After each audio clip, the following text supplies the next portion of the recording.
கடந்த கால ஆட்சியாளர்களைப் போல பொதுமக்களின் பிரச்சனைகளை அனுர அரசு கண்டுகொள்ளவில்லை. கஜேந்திரகுமார் பொன்னம்பலம் குற்றச்சாட்டு. உள்ளூராட்சி தேர்தல் வாக்குகளுக்காய் தலைவர் பிரபாகரனின் பெயரை பயன்படுத்துகிறார்கள். நாடாளுமன்ற உறுப்பினர் சாணக்கியன் தெரிவிப்பு. பிள்ளையான் குழுவினர் 4 மரண தண்டனை, நீதிமன்றம் அதிரடி தீர்ப்பு. விஜயராம வீட்டில் இருந்து விரைவில் துரத்தப்பட உள்ள மகிந்த ராஜபக்ஷ.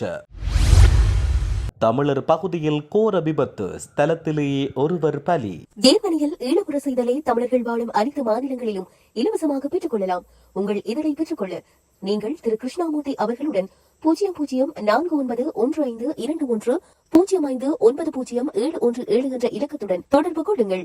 பிரான்சில் ஈழமுற செய்தலின் விநியோகங்கள் விரிவுபடுத்தப்பட்டுள்ளன. தமிழர் வர்த்தக நிறுவனங்களிலோ அல்லது உங்கள் நகரங்களில் உள்ள தமிழ் சங்கங்களை தொடர்பு கொண்டோ ஈழமுரசு இதழை மாதந்தோறும் விரிவாக பெற்றுக் கொள்ள முடியும்.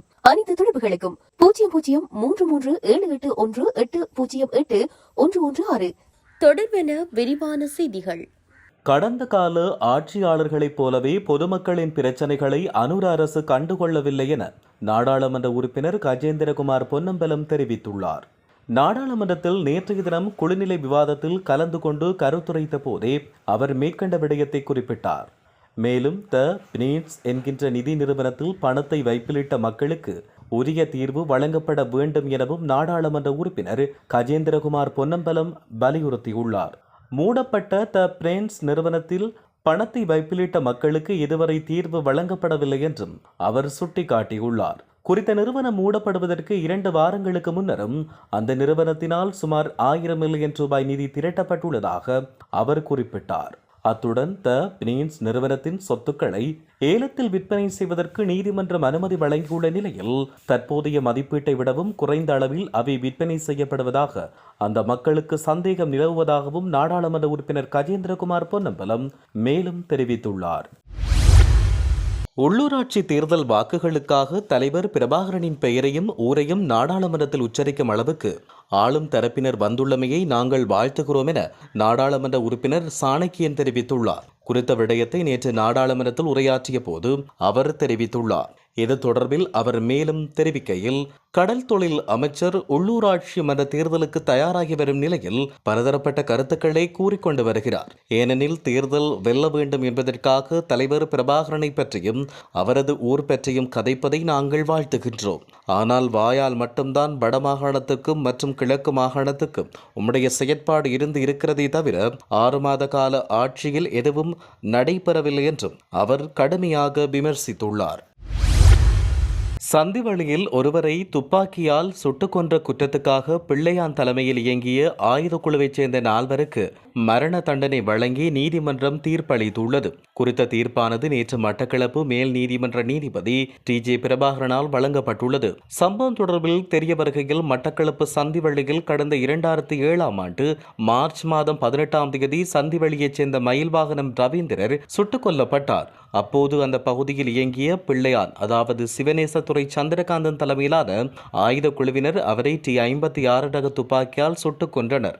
இந்த சம்பவம் தொடர்பில் சந்திவெளி மற்றும் கிரானைச் சேர்ந்த கிருஷ்ணரூபன், திருச்செல்வம், பாஸ்கரன், மகேந்திரன் ஆகிய 4 ஏறாவூர் காவல்துறையினர் கைது செய்து அவர்களுக்கு எதிராக வழக்கு தொடுத்தனர். இது தொடர்பான வழக்கு விசாரணை மட்டக்களப்பு மேல் நீதிமன்றத்தில் நடைபெற்று வருகிறது. இந்த நிலையில் வழக்கின் முடிவில் 4 குற்றவாளிகளாக இனம் காணப்பட்டுள்ளனர். இதையடுத்து 4க்கும் மரண தண்டனை வழங்கி நேற்று மட்டக்களப்பு மேல் நீதிமன்ற நீதிபதி TJ பிரபாகரன் தீர்ப்பளித்துள்ளார்.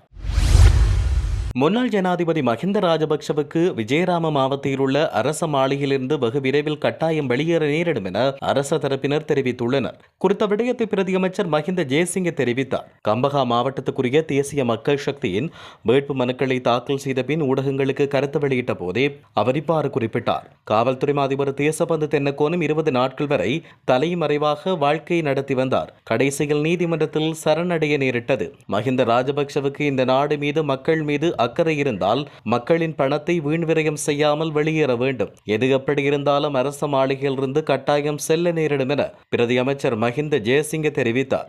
இதேவேளை கம்பகாவில் முன்னாள் முதல் பெண்மணி ஷிரந்தி ராஜபக்ஷ சம்பந்தப்பட்ட நில பரிவர்த்தனைகள் குறித்து குற்றப்புலனாய்வு விசாரணை கோரியுள்ளதாக தொழிலாளர் துணை அமைச்சர் மஹிந்த ஜெயசிங்க தெரிவித்தார். நாடாளுமன்ற அமர்வில் உரையாற்றிய ஜெயசிங்க இது தொடர்பாக பதில் காவல்துறை அதிபரிடம் கோரிக்கை விடுக்கப்பட்டுள்ளதாக தெரிவித்துள்ளார்.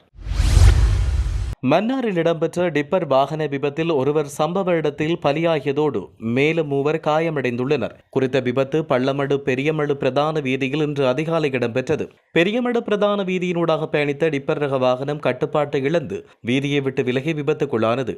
இதன்பொழுது விபத்துக்குள்ளான டிப்பர் வாகனத்தில் 4 நபர்கள் பயணித்துள்ளனர். இந்நிலையில் ஈச்சலவக்கை கிராமத்தைச் சேர்ந்த ஒருவர் சம்பவ இடத்தில் உயிரிழந்துள்ளதோடு சாரதி உள்ளடங்கலாக 3 கடும் காயமடைந்துள்ளனர். இதையடுத்து காயமுற்ற 3 உடனடியாக மன்னார் மாவட்ட வைத்தியசாலைக்கு கொண்டு செல்லப்பட்ட நிலையில் அவர்களில் 2 மேலதிக சிகிச்சைக்காக யாழ் போதனா வைத்தியசாலைக்கு மாற்றப்பட்டுள்ளனர்.